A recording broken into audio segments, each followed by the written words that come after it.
Hello, everyone. This is Justin Grammons, the host of the Conversations on Applied AI podcast. Thanks so much for listening today. Just dropping in here before this episode starts to let you know about our first ever full day long conference on applied artificial intelligence and machine learning. It's going to happen on Friday, November 4th. It will be in person in St. Paul, Minnesota. And how can you register for this event? We'll go to appliedaiconf.com.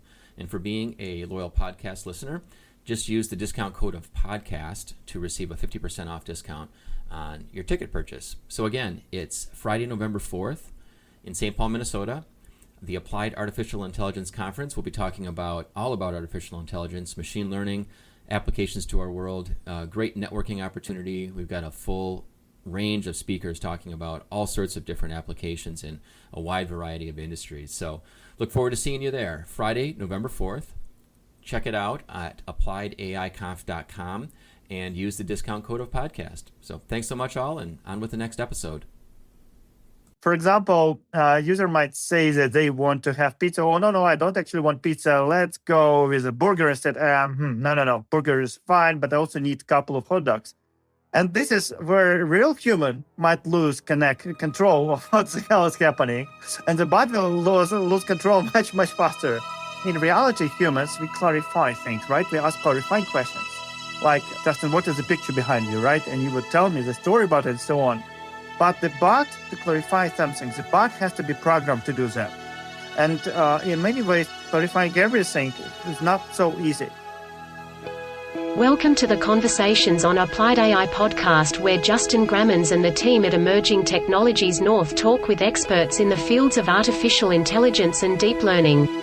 In each episode, we cut through the hype and dive into how these technologies are being applied to real-world problems today.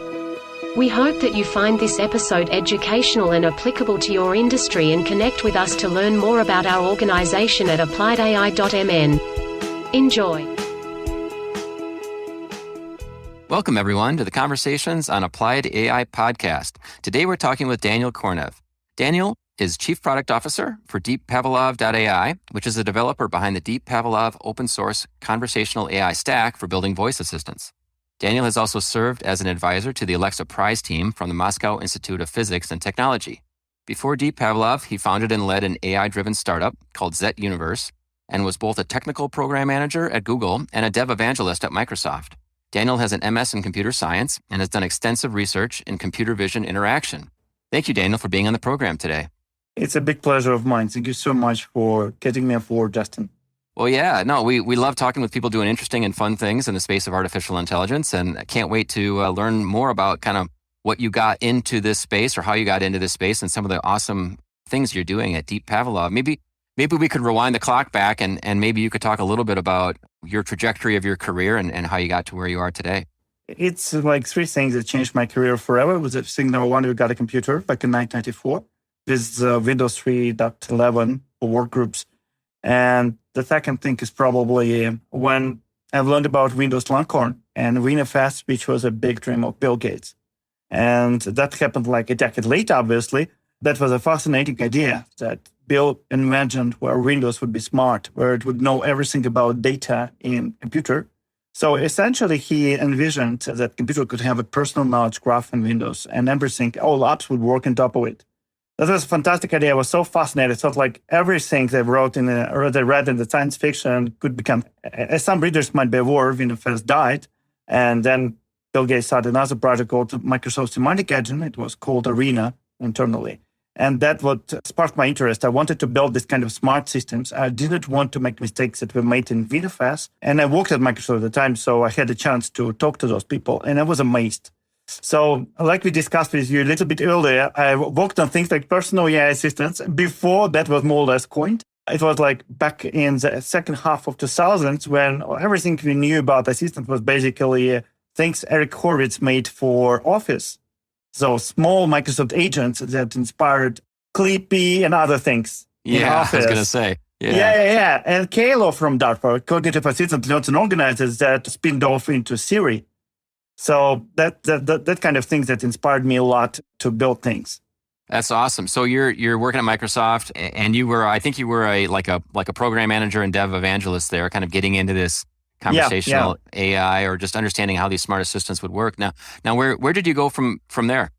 Essentially, when I joined Microsoft, I was a developer evangelist, but that was just for a year and 3 months, something like that. And I quickly changed my career to become a program manager because that's where I could be more productive, because I could coordinate multiple projects at the same time. I could easily talk to headquarters in Redmond, Washington. And I've enjoyed a lot doing that kind of stuff. But I also was driving idea of making Windows semantic or contextually aware. I worked a little bit with folks from Windows 7 team. I worked with folks from Office Labs. We built a Think Week paper for Bill Gates. He didn't read it, but some other executives read it, like Donald Thompson, who was CTO at Microsoft back at the time. He's still a friend of mine on Facebook today. And that inspired me to build something with my own hands. So not only I inspired people at Microsoft, we actually had a workshop at Microsoft Research back in 2010. It was like 50 senior people across the company discussing this kind of stuff. But I was also building it by my hands. So I joined Microsoft Research as an intern. After internship, I spent like a year at Google. I left Google and decided to finally build my own company. I couldn't be stopped. And I spent like more than 5 years building this kind of thing. So I built a system that was combining data from different data sources for product managers, project managers, and other people like me, and allowed them to see the data organized by projects, not by sources from where they come. Obviously, this was inspired by WinFS. It's like a semantic middleware between everything that user works with and the user. And I also built a zoomable user interface on top of it so that people could interact with it. It was a very cool endeavor for me because I had to build like data pipelines that would grab data and process it using different processors. And that was before pipelines became a thing in data science world, I think, or something around that time. I built that visual interface with touch input and other things. So it was a lot of fun. And at some point I realized that I was building a lot of this middleware thing and UI thing, but I needed to focus on AI assistants. And the AI assistants, they had voice, they had text input. So I shifted to that. At Yandex, I helped ship their AI assistant for Smart Speaker in 2018. Then I worked for one of the conversational AI startups in Boston. And later, after the time, I joined DeepPower, where we're building this open source conversational AI stack. And it's pretty crazy adventure, put it this way. And a long run. Yeah. And so, I mean, it sounds like maybe you're a serial entrepreneur. You really like working with small companies, working on sort of the cutting edge new technology. Yes and no. After the first startup, I said myself that I'm not going to work on the startup anymore. So I joined a big company. A year later, it turns out that politics in the company can be crazy. I've seen like half of team that worked on the AI system for the company as they moved to different places, left the company and so on. So I decided that maybe small companies are faster and less maybe political. Just to give a comparison, at Yandex, at some point I had to coordinate 20 teams across 5 different organizations under 5 different vice presidents to get things done. It was a lot of fun. But obviously, when you coordinate with so many people, you get politics involved. And when you're in a small startup, you don't usually have that kind of problem. You don't have to go through 5 vice presidents to get things done. You can just, like ask Joe, hey, Joe, can we put this feature in the system? And hopefully tomorrow, not in the next couple of months. Yeah, exactly. So tell me a little bit more then about like the size of the company of Deep Pavlov. Sure, I think it's about 30 people, something like that, 25 to 30 people. It's mostly people who work on applied research and build products. And then we have a small team that is working fundamental research in the case of memory transformers and other things. But mostly stuff I work on is driving this open source conversational AI stack, making it happen. We'll include liner notes and links and stuff like that off to deeppavlov.ai and the open source conversational AI stack, but maybe you could summarize it in just, a sentence or two or a paragraph or two, I guess, with regards to what you guys are doing there. Sure. So basically, imagine you want to build your own Alexa or Google Assistant. And usually what you need to do is you go to a big company, go through lots of politics and grab a lot of resources. And then you will have to build everything. You have to build an NLP stack, which would understand what people say, extract intent, extract sentiment, and other things that are features of the language that are important for you to understand what people are doing. Then you need to build an engine that would allow you to control conversation between the user and the systems with scenarios. Then you have to apply a generative model like GPT-3 or something like that and so on. That's one hand side. Then you have to add lots of different skills that will allow the system to do different kinds of activities for you on behalf of you, like call taxi, play music, and so on. So then you need to build orchestration that will allow you to grab all of those skills together and then pick the right skill for the right ask from the user. And that's just one side of the story. The other side of the story is to build fulfillment, or the semantic middleware, if you like, where you need to connect the dots between what user wants with the services that can fulfill users' demand. So like if you want to call taxis, then you have to have a service that wraps API around some taxi service like Uber or Lyft or something like that. As you can imagine, it's a huge endeavor. That's why Amazon Alexa folks, they still have like 1,000 open career jobs at their website. The same goes for Google. The same goes for Yandex. Obviously, Yandex is a smaller company and so on. But still, the problem is it's a huge endeavor. What we try to do and what we're working hard to do is to democratize this. So we've built a mechanism to build skills using scenario-driven approach and through generative models. We built the orchestrator that allows you to put lots of skills into the system and then orchestrate conversation in such a way that when user wants something, a correct skill is invoked. And everything of this is available as a stack of technology. So at the bottom, we have models that allow you to extract data from user phrases like intents or sentiment or emotions and other things. Entities, obviously. Second level, as I said, that engine. And the third, we have agent that orchestrates conversations. And finally, we have the Dipolo Dream.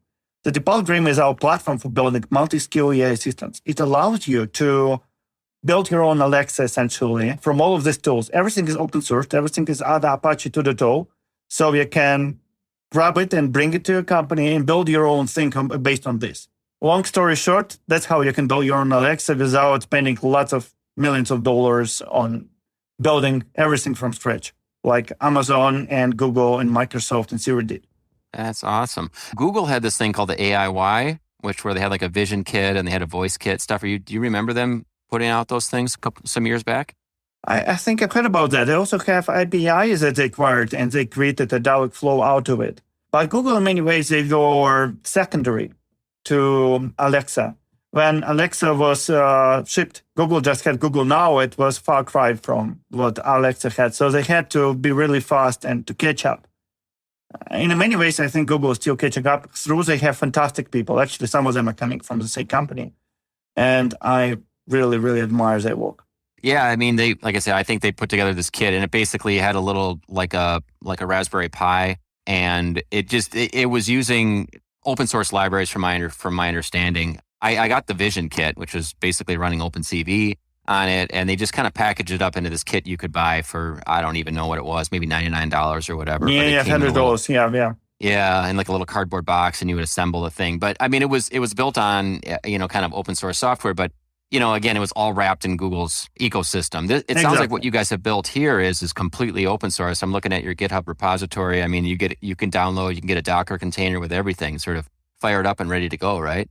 Absolutely. And a couple of more things here. I really love that you said about the Docker containers and so on, but also about the Raspberry Pi. So there was a company called Snips. They were founded by ex-CTO of Next Computers. He later worked for Apple with Steve Jobs in France, I believe. And they have a fantastic team. They managed to build a very small system, much smaller than ours, in many ways, and much simpler, obviously, because of that. But they were able to run it on Raspberry Pi completely, Snips. And back in 2018, after I left Yandex, I actually got Snips, got a Bluetooth soundbar, a microphone. Actually, this is a microphone I have. It's omnidirectional, so it helps you to imitate Alexa Echo device. And I managed to build a very simple prototype of what you could afford with Snips. And it was fantastic that it worked on the device. You had a wake word working right here. Actually, wake word on the Alexa also working on the device, but everything else is processed on the cloud. In case of what Snips were able to do, that was processed here, but obviously ASR was garbage. So they enabled you to use ASR from Google and no. In our case, everything is running in the cloud, but in our cloud. But you can download to your own computers and you can run it here just big enough. It's a bit too big. We're working now building smaller distributions. Let me put it this way. It's like in Linux, you have distributions. And in Windows, you have SKUs like Home Edition, Professional Edition, and so on. You basically grab the components and then you pick what you want to build. So our Dipolo Dream has the same model. You have Assistant Distributions folder. And when it goes there, it's just a set of configuration files. We specify what kind of components you want to run. And that's essentially how you build the AI assistant of your own through the already available components. You obviously can build your own components. We have workshops illustrating you how you can do all of those things. So it's pretty much available to the general public. And we are working hard to bring more instructions, more tutorials.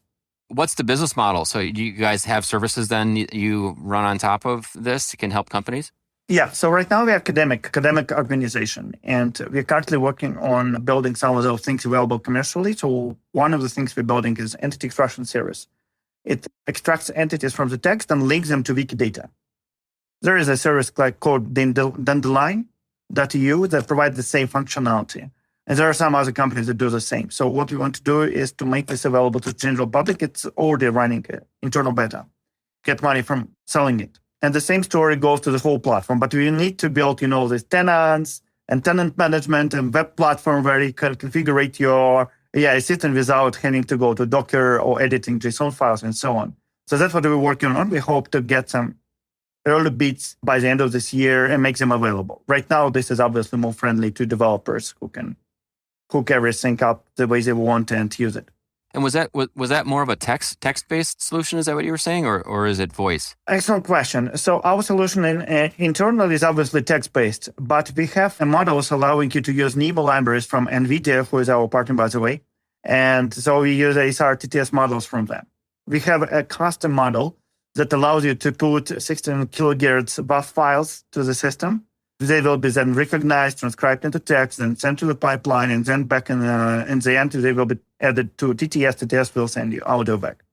I showed a demo of this actually a couple of years ago at NVIDIA GTC Fall 2020. So it's pretty straightforward. Yeah, and people can just go to demo.deepavlov.ai, I think, and see a couple of these demos as well, right?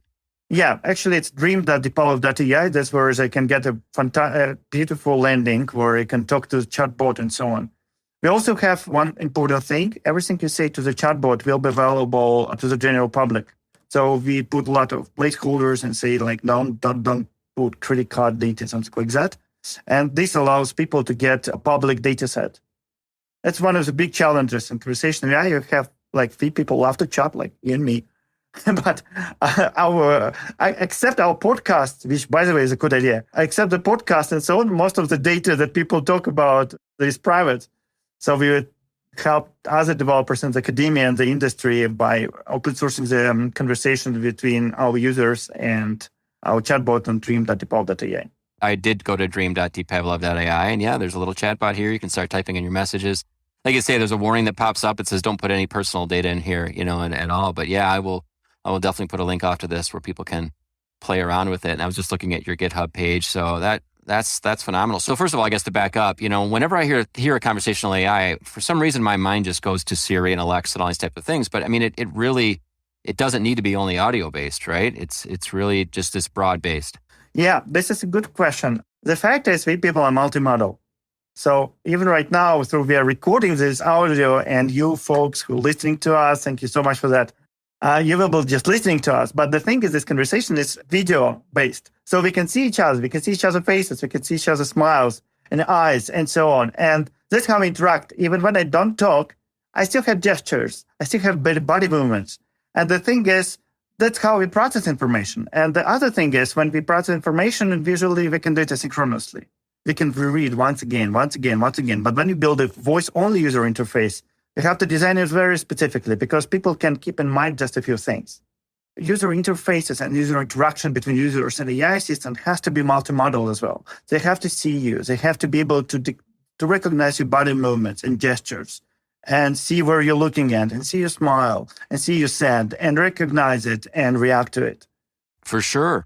Yeah. And you know what? A startup that I'm working on right now with a friend of mine is actually a presentation. It watches you as you do online presentations. It listens to audio. So make sure that, kind of not having so many ums and ahs or stuttering, slow down, your pace. So there's just strict audio, but there is also a whole video component to it as well. So what you're talking about is essentially a coach, things that humans would do in a lot of cases. But when you're trying to teach a class of 100 people, it's very, very difficult for you to do that. So we've created a piece of software that kind of does a lot of that, riding on top of a lot of existing models and existing technology. But do you see this conversational AI as replacing humans, kind of complementing what they do? Like where do you see a lot of these things being used today? Oh, It's a crazy question. In some ways, it's obviously something that can help you. Like you just gave example where people do a teaching class and they can get suggestions from the system. It's actually very easy to hook up conversational AI to the system. When you as a teacher are answering questions to the audience, a small chatbot can just stay around, not exactly like clipping, but maybe something like this. And instead of asking stupid questions, you're talking to the audience, it could give something useful. Like it could show you contextual information relevant to what you're answering to, right? So in this way, it obviously can help you. On the other side, obviously, there is a lot of effort trying to replace humans wherever it is possible. I mean, sales process is usually not the most interesting process in the world. Yeah, of course, there is like Glenrock, if I'm not mistaken, that fantastic movie with, I forgot the guy's name. I will probably get back to it. But the thing is, most of the people don't like sales process. So why not automate it? We had a customer a couple of years ago.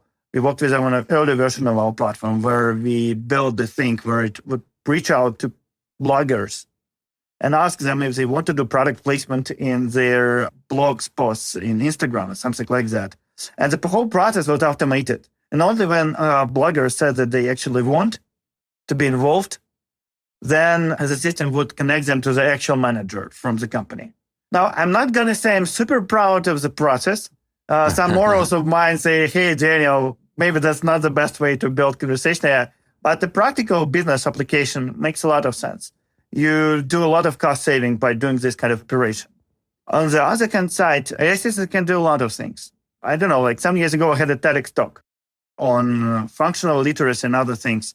But one of the dreams that we in industry have is AI system is not about just saying what is the weather like outside. It can be our teachers. It can be our friends. It can be our advisors. I can give you a small example, a hopefully motivational one. When I was a kid, my parents brought me to lots of different art studios. And every time there was the same process.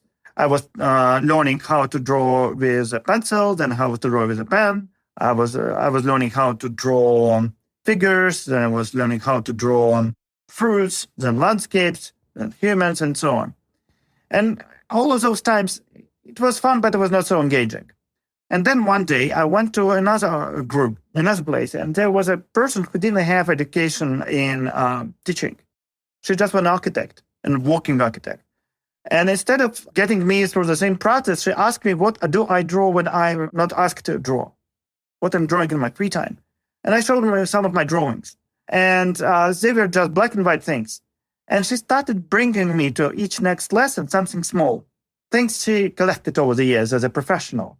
And that inspired me to draw more and more and more. And then I got good enough that she brought me a book and so on. And then at some point we had exhibitions. We had exhibitions in Moscow. We had exhibitions in Los Angeles. We had exhibitions somewhere else. I had my personal exhibitions and so on. I didn't become a professional drawer. Instead, I went to program management at Microsoft because I wanted to build things, not just draw. But the thing is, she was looking at me and she genuinely wanted to uncover my potential. So a good example of AI assistant, hopefully motivational one, would be, imagine that there is a small assistant, maybe a teddy bear, something like that is with a kid, and it can see that the kid is drawing. Why couldn't that teddy bear be smart enough to recommend kid to continue drawing and show good examples? Why couldn't it help a kid grow? Of course, it would be ideal if everyone would have a fantastic human teacher, but sometimes it's not possible. So this is a crazy thing, but if this could be done, imagine what kind of possibilities would conversational AI open up to all of us. Absolutely. Yeah, I know. I do see that future. I have I have two boys. They're 8 and 10 years old.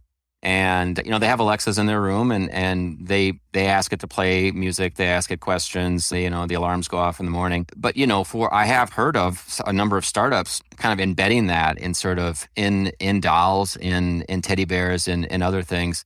Because in some ways that can be the kid's closest friend and they can interact with it in a more human way if it's smart and intelligent, and they can get a whole lot of information and much more richer experience, I guess, with this device based on, you using all the knowledge that's on the internet. It's fascinating. And the thing is that we want to be smart enough and caring enough. We can control, obviously, what we want to say or what we do not want to say. For example, the architecture of our Depower Green platform is a bit straightforward.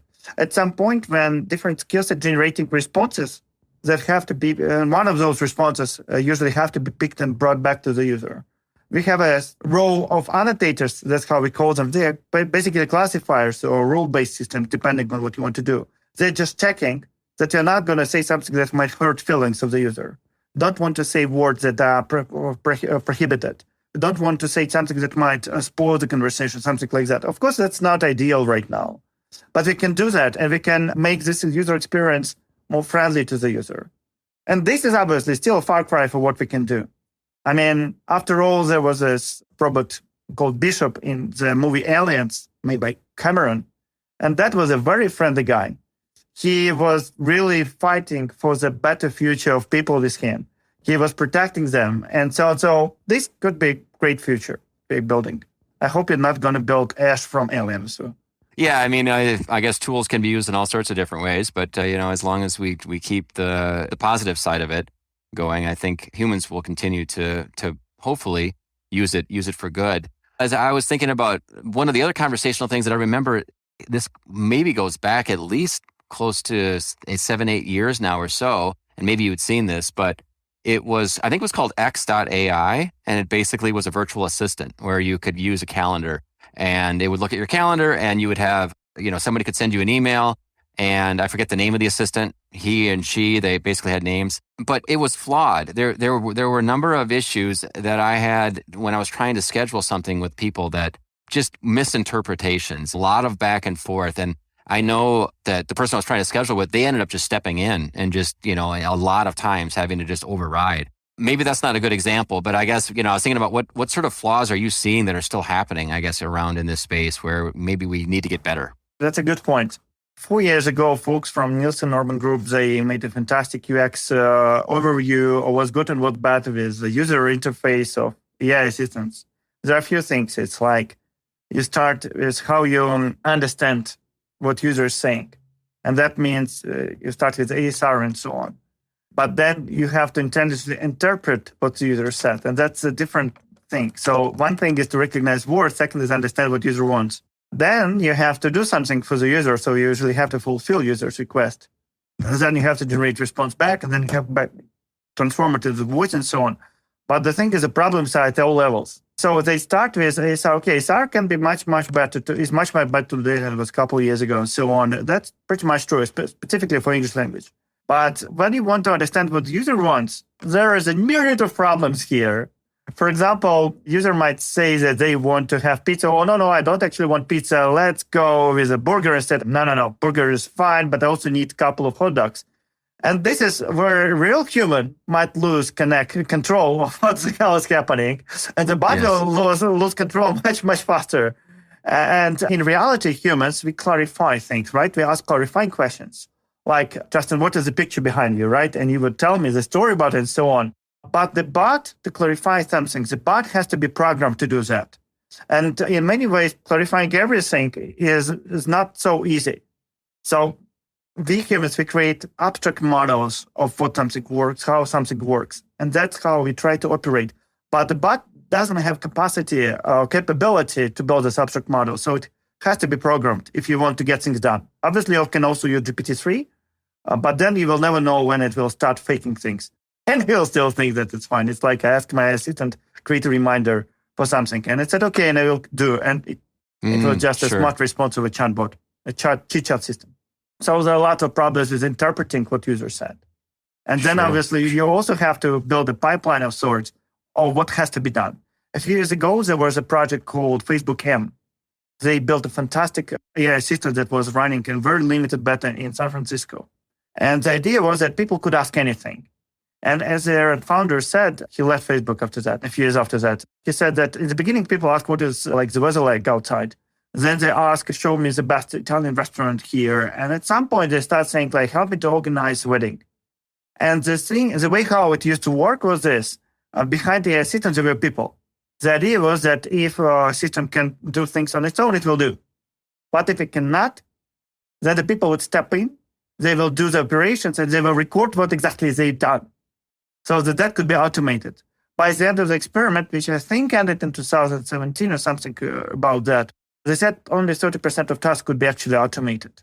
So imagine how many problems we still face in the industry. This is, I think, one of the biggest problems we ever had in the computer industry. Okay, I might be exaggerating a bit, but it's a really huge one. Yeah. Well, I mean, who would have thought, some of the early computers, which really were just calculators in some ways, right? They automated tasks, would now be doing kind of some very, very complex things today, right? Computers can use computer vision. They can drive cars. They can listen to and have some really interesting conversations back and forth. I mean, the whole contextual things. And I like to tell people, like, it was kind of interesting when I started using Siri. I would say, what was the score of the Twins game? And it's the Minnesota Twins. They're the baseball team here in Minnesota. And it knew that. Like, it knew the context around that. It knew when you say Twins game, it knew, you're talking about baseball, and it would tell me the score. And I thought that was pretty interesting. Like, that it was able to understand contextually what was going on, which is, that was cool. Very, very cool. And I mean, it's just going to get better and better. But I guess, what does 5-10 years look like for you as a person who's been working in this field and seeing all these changes? Where do you see it going next? It's a good point. I like how you said about the context and the importance of the context for the chatbot to understand what's going on. I think in the next few years, we will see some sort of a revolutionary AI assistant. So the revolution will be driven by a couple of things. First, we will need some sort of a semantic middleware, as Alexander Sage from Microsoft used to say. That middleware would be something between AI assistants and the reality. So it can be IoT, it can be applications, it can be anything. And this middleware would allow AI assistants to, practically speaking, do things for you. So right now, I can give you an example. A couple of years ago, I have a huge house. It's like 300 square meters. I don't know how huge it is in inches, square inches, but you can imagine it's much bigger. But the thing is, I put like 9 Alexa devices across the house. And I brought a lot of smart home equipment to the house. And turns out it was so hard to build something reliable. Like 3 years later, half of things are dead. A lot of things don't work the way they want. Smart switches don't work the way they want to, because half of my house, the first floor is concrete. So I had to put lots of repeaters for wireless signal and so on. If we want AI assistants to be able to do things for us, there has to be some sort of semantic middleware that would connect them to everything. And we don't have to connect everything individually. I just plug things and they work. And the second thing is, AI assistants have to be able to experiment. There's a fantastic competition called Igloo from Microsoft Research. My manager, Mikhail Bortsov, he is a famous researcher in the conversational AI field. He is a co-organizer of the thing, and to the best of my knowledge, maybe I'm a little bit wrong, but right now, as far as I understand, he's a co-organizer of this. So that is, the AI assistants can make mistakes. They can fail. And to do that, they need to have a safe environment where they can be taught, where they can learn how to clarify things and how to do things for us. And that environment has to be safe, so that when they will do mistakes, that won't affect us. So imagine that we have this semantic middleware that connects to everything at the bottom. And then we have some simulation of that semantic middleware on top of which you can train your AI assistants. And when we will train them well enough to understand, interpret what user says and map that to the semantic middleware, we can slowly, steadily bring them back to the real world and make things happen. So that's, I think, what might make sense for the next 5 to 10 years. Absolutely. I love that idea that you can put this AI in a certain state and have it make mistakes. I mean, that's really how children learn. Exactly. Right? It's just a series of mistakes. So they need to be able to be put in safe areas and run essentially exercises over and over to train the model. I actually had never even thought of that. I love that. So that's Project Igloo, I guess. Is there a public facing thing, or was that more of an internal name? No, it's not connected to DePaulo directly. It's just my boss. He is also co-organizing Igloo. I just say that Igloo is a fantastic illustration of how that could be done. We built a very small demo of when you have a bot in Minecraft, and when you talk to it, it can do things for you. Like, for example, it can build a house for you. But right now, it's doing by me saying comments to it.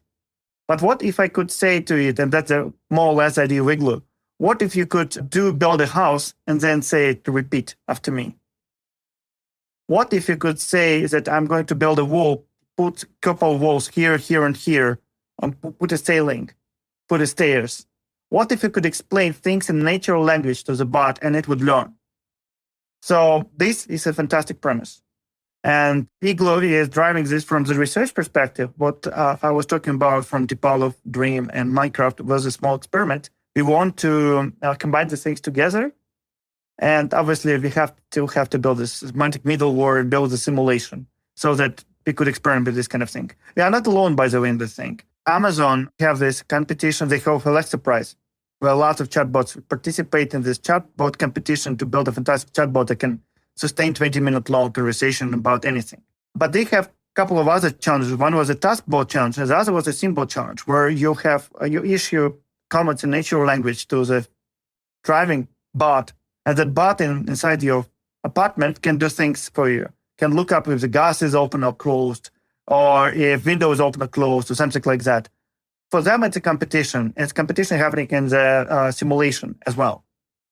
But you know that Amazon has Astro. It's still limited, but there's a physical bot that can move around. It has Echo inside it. It's like Roomba with Echo, in a way. So this is already happening in a way. It's just that Amazon's technology is proprietary and closed, and it's very hard to build on something on top of it because you have to be strict. You have to be using their APIs, and you have to be using their sandbox and so. But generally, that's what I think is happening. Not just me, my colleagues as well. Yeah, and so I mentioned during the intro, you were an advisor to the Alexa Prize team. I'll put a link to the Alexa Prize, but tell us a little bit about that and what it was like being an advisor to that. Crazy. So basically, when you want to build a social bot that talks to real people and you want to entertain them, you have to design the chatbot some sort of logic behind that. My advisory part was a few things. So I couldn't participate directly. I couldn't write code for the system because I wasn't a student. Because it's for university students only? Yes, I'm no longer a university student, as you can see by my beard. I mean, when I cut it off, I can't really look like a student anyways. You can pass for it, yeah. Yeah. But the thing is, when I was advisor, I was reading the dialects and I was helping folks to change the design of scenarios so that we would fix the conversation to make it better. We were also building a scenario-driven engine, and I was experimenting with this engine and building some kind of things and showing that to the team so that the team would figure out how those skills could be built for the system. We use the same platform, Dream. Dream was actually a product of participating in a couple of Alexa Prize competitions. So that was the second thing. And I was also helping co-authors our original application was Alexa Prize competition, where my boss, Mikhail Burtsev, and me, we coined the idea of the global dialogue management, where we tried to build a system in such a way that we would understand what are the conversational goals of the system, of the user in the chit chat, and then try to detect those goals and try to lead conversation towards them. Turns out it became much harder than we originally anticipated. So we now have a small research group of like 4 or 5 people who work in this full time. But during the Alexa Prize competition, that's some of the things we experiment with. And of course, it's reading and fixing technical report and meeting with team every day and so on. But that's a typical force you usually have in a group. So nothing. Yeah, that's good. And so does this happen every year, the Alexa Prize? Unfortunately not. So the last time it happened was a year ago. It ended back in July of 2021. They didn't announce the next one yet. Instead, they have the symbol challenge, and that's pretty challenging in itself. So I think the team will end the symbol challenge and probably announce the next Alexa Prize maybe in November, I think. But I don't know. I mean, it's not like I have a chance to open up the curtain and know what is happening. Sure. If I was just coming out of school, I'm a university student, I guess there's some of these challenges I can get myself involved in. What are some other ways you might suggest somebody kind of getting into the conversational AI landscape and learning? The best way to learn, I believe, is by doing. There's a fantastic blog by Steven Sinofsky, who used to be president of Windows division, like learning by shipping. So in many ways, I agree with him. That's how you do it. So, for example, you could go to Tipalov Dream and grab our platform and try to figure out how it works. And you can just run it on your computer because we have proxies. So you can run it through our proxies and everything will be running in the cloud, but small part of it will work on your machine. Then you can add more components to it. And we have a very beautiful domain-specific language in Python that allows people to quickly write scenario-driven skills on top of it. And that would make it very, very easy. We have actually recorded workshops and tutorials explaining how one could do that. And that's how you can start. Once you get something up and running, it's like when you have Iron Man's AI assistant drivers in your hands. And it's working in your hands. So then you can slowly, steadily add things up to the system and see how it works. I think it's fantastic. It's like when you want to learn how the car works, I don't have one, but I know from experience of my friends and so on. The best way to understand how it works from engineering perspective is to drive it and then to look at the motor, how it works. You want to understand how the engine works and so on. So that's how you do it. Nice. I like that for sure. Well, Daniel, it's been awesome conversation. Is there anything else you wanted to talk about maybe that I didn't really touch on in this whole space of conversational AI? We haven't had too many people on talking about this, and I'm thrilled that you were able to take some time today to talk to us about it, but I want to make sure if there were other things that maybe I missed or we didn't discuss that you could share. I think there is one thing that connects back to Scott Littman and your conversation with him about AI-powered knowledge management assistants. I think one of the fantastic things here is when you want to build conversational AI, some people believe that we just have to use large generative models, and that's about it, like code today. But the thing is, it seems like the reality is near symbolic, where at some points you have to use things like knowledge graphs, like rules, and so on to get things done.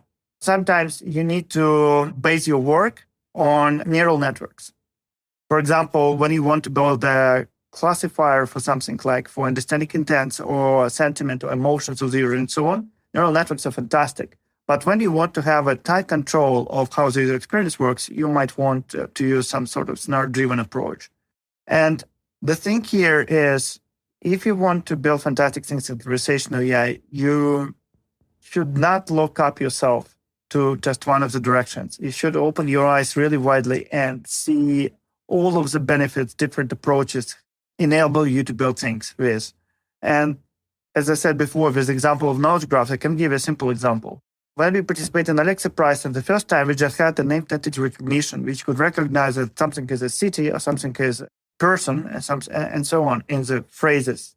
But when we connected it to the knowledge graph like Wikidata, they were able to pull so much data, structured data, that we could talk about for hours about it.